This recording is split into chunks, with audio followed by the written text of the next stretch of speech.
Sean bienvenidos a una nueva emisión de Vida de Noticias. Complacidos estamos de regresar junto a ustedes tras unos cuantos días de un merecido y reparador descanso en tierras mexicanas gracias a la invitación de buenos amigos. Hoy me complazco en presentarles a mi invitado, el periodista venezolano Ramón Navarro. Gracias por acompañarme, Ramón. Está conmigo porque no solamente es un gran maestro de mi generación, que no es muy distante de la tuya, para decirlo bien, ¿no? En la calle, sino además porque ejerció el periodismo durante 11 años en el diario El Nacional y luego condujo a Meridiano, el diario deportivo de Venezuela. Está con nosotros porque además nos va a contar en qué anda en este momento, pero además porque regresando a Venezuela uno se topa o tiene pues este duro choque con la realidad y el entorno domésticos, y nos topamos con esta propuesta de ley que aspira desprofesionalizar el ejercicio del periodismo en Venezuela. Está con nosotros para analizar este tema porque este es un proyecto propuesto por el exdirector de medios y exdiputado venezolano Gastón Guisantes, y entre otras cosas pretende la desprofesionalización del periodismo, suplantar al Colegio Nacional de Periodistas como instancia y además, bueno, entre otras cosas. Pero yo quisiera una primera aproximación a esto, ¿no? Claro. Frente a qué estamos. Sí, Mariana, yo pienso que, ¿sabe? Estamos frente a un gran debate, porque si por desprofesionalización entendemos exclusivamente que los periodistas para poder ejercer la profesión no tienen por qué estar colegiados, eso por supuesto que es, digamos, desde el punto de vista dialéctico, es una cosa que no tiene ningún tipo de defensa, porque yo soy un digamos un gran defensor del periodismo desde el punto de vista académico. Ciertamente que hay toda una noción instintiva, hay una noción de entender el periodismo como una fuente básica de lo que es el ejercicio del ciudadano, su derecho a informar y a estar informado. Eso es una cosa en sociedad democrática, eso es normal. Pero el entorno político que vivimos nosotros en este instante es un entorno que nos da mucho para pensar que esa ley que está proponiendo Guisantes es una ley que sin duda alguna está buscando vulnerar el Estado de Derecho en el marco estrictamente de las libertades individuales y esencialmente la libertad de informar.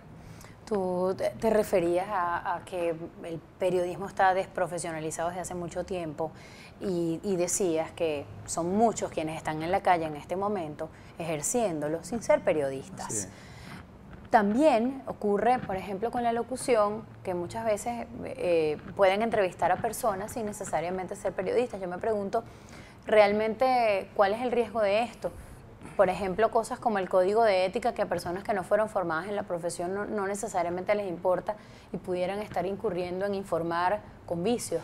Claro, no informan con vicios, informan sin ningún tipo de estudios en el campo académico, en el campo universitario, que siempre son necesarios. La gente por lo general suele hacer comentarios, por lo menos en esto que llaman las redes y el periodismo ciudadano, que es un periodismo que necesita de mucha preparación, de mucha formación, le hace falta educarse. El periodismo ciudadano, señores, les insisto, hace falta educarse.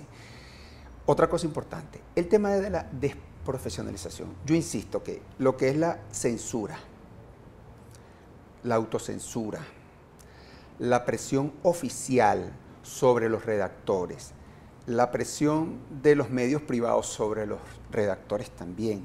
O sea, todo esto genera un marco situacional que es digno de una desprofesionalización del oficio. ¿Sabe? No hace falta que venga ahorita nadie a introducir en qué sé yo qué comisión en la Asamblea Nacional para determinar un cambio, para proponer un cambio, en vez de ser el Colegio Nacional de Periodistas, que sea el Colegio Nacional de Comunicadores Sociales. O sea, de eso no se trata porque, te insisto, hay de alguna manera una descomposición natural del ejercicio del periodismo que viene con categorías tan extremadamente fuertes en nuestro ejercicio como es la autocensura y la censura. Yo parto de que ya la desprofesionalización del periodismo ya hace rato, que ha prohijado todas unas categorías que lo hacen perfectamente vinculado, o sea, lo vinculan directamente con ese mal ejercicio del periodismo, esa praxis que se ve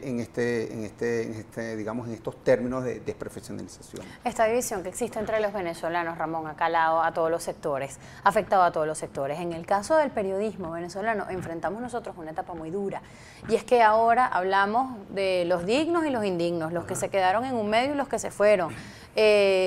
Miradas muy duras contra quienes se han quedado, Ramón, en sus medios, y aprovecho de saludar a mis buenos amigos que sé que están en sus medios, a pesar de que han sido comprados por empresarios oficialistas, resistiendo, tratando, aunque la gente no lo crea, de sacar la información, de que no haya un tema editorial por encima de la verdad, ¿no? Pareciera que entonces ellos son los indignos porque se quedaron, y los dignos entonces los que nos fuimos, ¿no? Cosa que es muy dura de aceptar para quienes creemos en nuestros colegas que están allí, ¿no? En la resistencia. Por otro lado, entonces, el que es chavista, entonces, ¿por qué es chavista? El que es opositor, porque entonces es periodista pagado por el imperio, ¿no? ¿Cómo nos enfrentamos a un periodismo libre en un país como este, donde todas esas divisiones existen y donde yo siento en el ámbito personal que el gobierno se trazó esa meta, dividir al gremio, y lo logró? Claro, no, estoy totalmente de acuerdo contigo, y fíjate que hay una cosa, cada quien tiene que luchar su espacio, y los amigos que trabajan en medios que de alguna u otra manera no se les conoce el dueño exacto, pero que de alguna u otra manera lo vinculan con el gobierno, tienen que mantenerse siempre resistiendo, porque es desde allí, desde las entrañas del monstruo donde se hacen las cosas, ¿no? Y no es porque se quede, son indignos, y los que se van son dignos. Cuidado, chicas, si no es al revés, cuidado, ¿no? Cuidado, porque se puede estar quedando gente, por supuesto, muy valorada, muy valiosa en esas salas de redacciones, y creemos que no están haciendo, que no están haciendo el trabajo que le corresponde, y yo sí creo que sí están haciendo el trabajo que les corresponde. El problema es que muchas veces eso no se nota en la calle, eso no se nota afuera. Y otra cosa que quería comentarte, Mariana, que muchas veces nosotros solemos cuestionar duramente el trabajo de la gente autodidacta. A propósito de lo de Guisante, y yo he visto muchos periodistas académicos hacer mala praxis periodística, y aquellos no académicos, aquellos que son empíricos, hacer muy buena praxis periodística. Entonces es un debate que entraña sin duda alguna unos rigores a la hora de sentarse, y sin duda alguna hay que revisarnos, ¿sabe? Como entes individuales tenemos que revisar el periodismo que estamos haciendo, porque el momento en cómo se están dirigiendo los medios de comunicación ahorita nos los exige. O sea, cuando yo no es que aplaudo el hecho de lo que esté pasando en la cadena Capriles, que la gente se va y los que se van son muy valiosos y los que se quedan no, lo que esté pasando en el Universal u otros medios. Yo simplemente hago un llamado para aquellos periodistas que están en la calle, que de alguna u otra manera necesitan tener un contacto directo con su profesión, bueno, que se unan. Mira, el momento es propicio para ir creando pequeñas unidades de reflexión periodística, y que cada quien busque el espacio de una manera de decir las cosas. Ustedes aquí crearon este canal de televisión, y creo que están haciendo un trabajo periodístico importante, y de eso es lo que se trata. O sea, no es que el buen periodismo está siendo golpeado, no, es que el buen periodismo se está defendiendo a través de estas expresiones comunicacionales que ustedes han creado aquí, ¿no? Además, yo siento que quizás el enemigo del verdadero periodismo no es esto que estamos viviendo, es la censura, es la imposición, es la jerga con la que escuchamos preguntar a algunos colegas, que uno dice, Dios mío, pero ¿cómo pueden rebautizarlo todo y hablar un castellano tan distinto al que todos los periodistas estamos acostumbrados a hablar? Porque es el castellano que viene por imposición del gobierno, es la semántica chavista, es la semántica del gobierno. Yo no digo que eso no exista para ellos, pero uno se pregunta, Dios mío, ¿hasta dónde son capaces de llegar en una pregunta que comienza a parecerse más a una declaración que a una pregunta? Claro, sí, no, hay una gramática del periodismo oficialista que a mí me hace mucho ruido, me da mucha alergia, y yo, aunque ciertamente, debo reconocerlo aquí, yo tengo amigos que trabajan en el gobierno, en esas áreas, a quienes, por cierto, respeto mucho, y no me cae la menor duda de que son personas éticas, pero quizás en el manejo editorial es otra cosa, es otra visión. Entonces tú te puedes conseguir de repente, yo conozco gente que aborda por lo menos el tema deportivo, que es un tema que me apasiona, y pasan cosas verdaderamente graves ahorita, pasan cosas, por lo menos con el tema de la participación de los venezolanos en los Juegos Olímpicos de Nanjing 2014, pasan cosas que no son dichas por los medios oficialistas, y allí es donde yo como lector, como un consumidor de información deportiva me pregunto, yo sé lo que está pasando. ¿Por qué los medios oficialistas no lo dicen? Bueno, vamos a debatirlo públicamente, pues. Sería interesante debatir por qué de repente en periódicos como Ciudad Caracas no se abordan esos temas realmente con todas las categorías de las verdades y los hechos que nos enseñaron a nosotros en la Escuela de Comunicación Social de la UCB. O sea, hay cosas que pasan que no se dicen, entonces alguien tiene que decirlas. Entonces, igual pasa en el área cultural, en el área económica, en el área política. Y yo creo que tenemos un mandato inatacable que es al ciudadano lo que es del ciudadano. ¿Y de qué estamos hablando? Bueno, de los derechos civiles, porque el tema de la libertad de expresión y el derecho a informar y a informar bien tiene que ver con libertades individuales y libertades civiles que sin duda alguna están siendo menoscabados en ese sentido por todo digamos, el cúmulo situacional en materia periodística e ideológica que estamos viviendo en nuestro país. Tú hablabas de la importancia de educar al periodismo ciudadano. Yo me permito ubicarnos, por ejemplo, en febrero, marzo, cuando ese periodismo ciudadano era tan importante para nutrirnos a nosotros mismos, a los periodistas, que por los medios tradicionales no podíamos sacar la información. Todo el mundo sabe que los que trabajamos en medios audiovisuales, muchos tuvimos que renunciar por eso, porque no se murió Basil, aquí no mataron a Juancho, aquí no pasó nada en el Táchira, y uno con toda la información en la mano sin poderla divulgar a través de los medios tradicionales. ¿Qué hicimos? Bueno, muchos nos fuimos a Twitter para tratar de sacar la información, pero el ciudadano hizo lo mismo. Pero lamentablemente circulaban cualquier cantidad de rumores. Así es. Y la gente nos pedía a los periodistas tratar de confirmar esas informaciones. ¿Cuál es el consejo quizás para el reportero ciudadano que tiene la información en la mano y que quiere divulgarla a través de las redes sociales, pero sabe que no es periodista y quiere de alguna manera tratar de hacerlo bien para que incluso los propios periodistas se hagan eco de esa información? Yo hago un llamado a todas las escuelas de comunicación social del país, incluso las escuelas que forman parte de la hegemonía comunicacional, para llamarla de alguna manera. La UNEFA creo que tiene escuela de comunicación social. Todas esas escuelas, incluyendo el resto, la bolivariana tiene una la bolivariana, el resto de las escuelas, de la UCB, la UCA, etcétera, etcétera, etcétera, que hagan talleres gratis para ver cómo se crean, porque hay modelos de informar. O sea, cuando digo modelo de informar, hay una técnica para informar en las redes, y yo creo que esa técnica para informar en las redes es importante que el ciudadano de a pie lo sepa, el ciudadano de a pie con dos dedos de frente, que sabe lo importante que es la herramienta de nuestro lenguaje para comunicar y comunicar bien.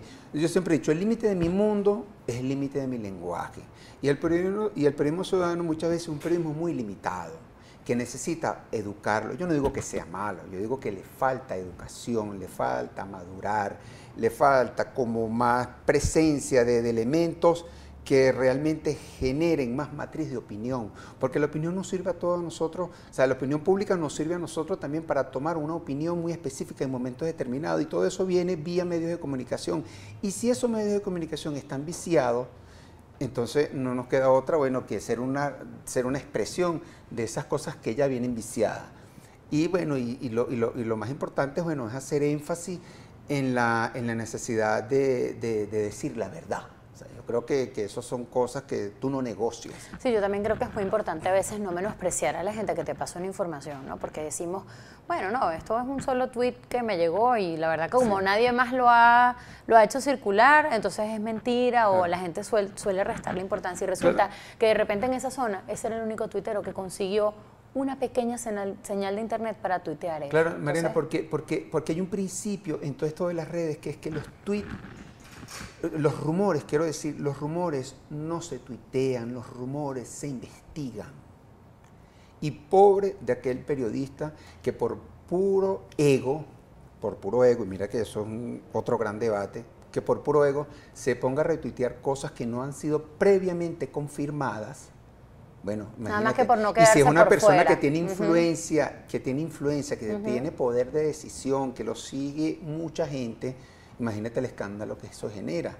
Y siempre eso va a generar, porque la tecnología es lo que también de alguna u otra manera genera desprofesionalización del ejercicio del periodismo. A la gente le ha tocado ser su propio curador de noticias. Así es, así es. Ver lo que publica un tuitero, ver lo que publica un periodista, ver lo que dice el columnista, ver lo que dice el que hace el reportaje, ver cómo lo titula un medio y cómo lo titula el otro y sacar su propia conclusión. De repente no es tan malo eso, porque tenemos un receptor un poco más activo que el de antes, ¿no? Ahora que tú tienes que armar tu propia versión de las noticias, pues la gente está como más pilas, ¿no? La gente está como más en guardia y compara cosas, compara contenidos, cosas que antes quizás no se hacían, ¿no? Claro. Claro, porque no estaba el tema de las redes y yo digo que lo esencial es formarse, ¿sabes? Ok, te compro la idea del periodista autodidacta, pues te compro la idea del periodista empírico, pero ese periodista empírico tiene que tener, insisto, unas reglas, tiene que tener unas normas, tiene que tener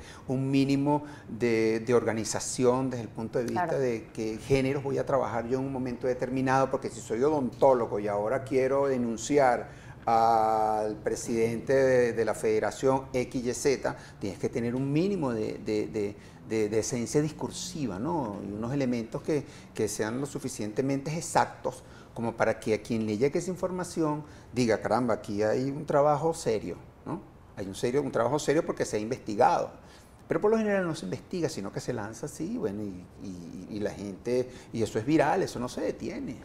Muchos de nosotros pasamos ahora a llamarnos periodistas independientes, después de haber estado muchos años dentro de la gran prensa venezolana. Bueno, ya la gente sabe lo que estamos haciendo nosotros aquí, pero ¿qué estás haciendo tú? Porque pasaste de política, yo trabajé con este señor cubriendo el Consejo Nacional Electoral, era un gran maestro de muchas, llegamos a ti sin saber hacer nada, Ramón. Eso fue cuando llegó las firmas para el referendo consultivo, si mal no recuerdo, en noviembre del 2004. Estaba Roberto Ruiz, era el presidente del CNE.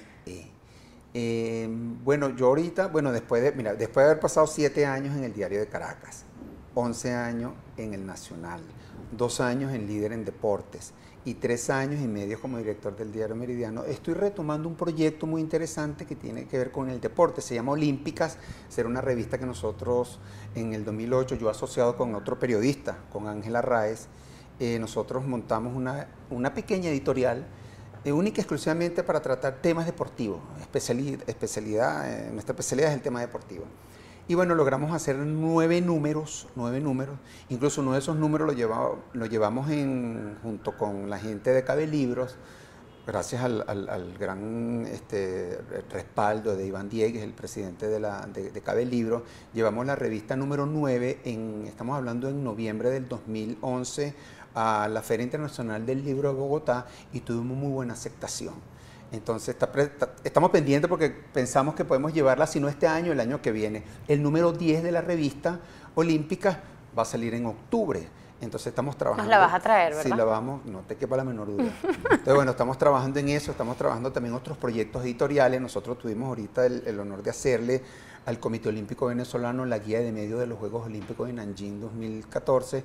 Y en verdad que fue un producto bien interesante porque nosotros somos de la opinión, y es bueno que nuestros seguidores sepan esto, los que miran tu programa, que más adelante la historia no solamente se va a construir a partir de los periódicos que escribimos nosotros, como sujetos y entes permanentes y escribidores, pues, sino que también hay que poner los ojos en las editoriales especializadas, en los libros especializados, en las revistas especializadas que tratan estos temas y que muchas veces nosotros hemos contribuido muy poco a crear patrimonio editorial en el ámbito deportivo. Entonces, ese es lo que anda ahorita, ¿no? Reflotando la revista olímpica, porque en nuestro país tampoco hay revistas olímpicas, y ahí tiene que ver mucho el trabajo de la investigación deportiva, que también es un poco nula en nuestro gran repertorio del periodismo deportivo, crónicas, entrevistas, Yo creo que vamos a seguir tomando, digamos, elementos importantísimos para que el lector de Olímpica se sienta a gusto y orgulloso del producto que tiene en sus manos. Llegamos al final, Ramón, pero gracias por estar con nosotros hoy. No, gracias a ti por invitarme y conocer este medio que espero que más adelante dé mucho que hablar. Ojalá, en eso estamos todos. Gracias a ustedes por seguirnos, por acompañarnos, por su fidelidad, por su sintonía. Estamos como siempre para servirles y acompañarles.